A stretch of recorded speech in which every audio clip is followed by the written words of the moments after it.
Seniman terkenal pun ikut panik melihat Anies Baswedan.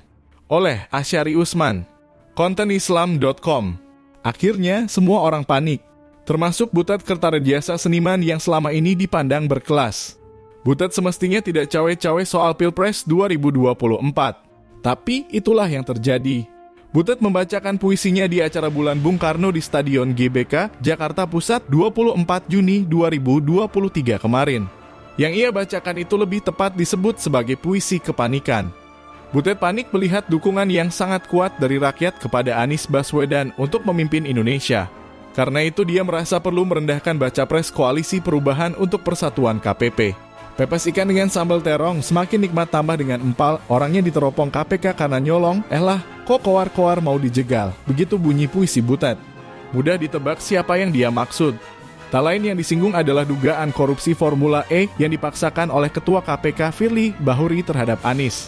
Butet juga menyentil Prabowo Subianto yang didukung oleh Jokowi. Tentang Prabowo malah lebih menonjok lagi. Dan ini adalah jejak masa lalu Prabowo yang sangat sensitif bagi mantan Danjen Kopassus itu.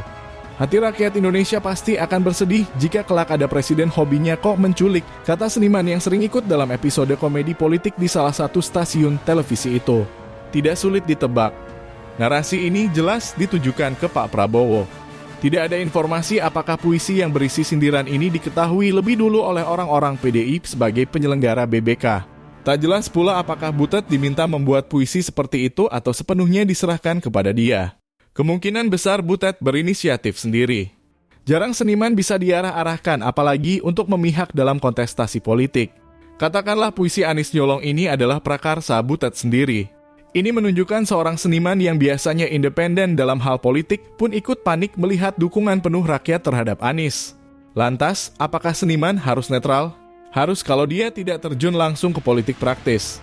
Kalau seniman yang kemudian menjadi politisi di salah satu parpol seperti Ahmad Dhani dan lain-lain, tentu saja dia tidak perlu netral lagi.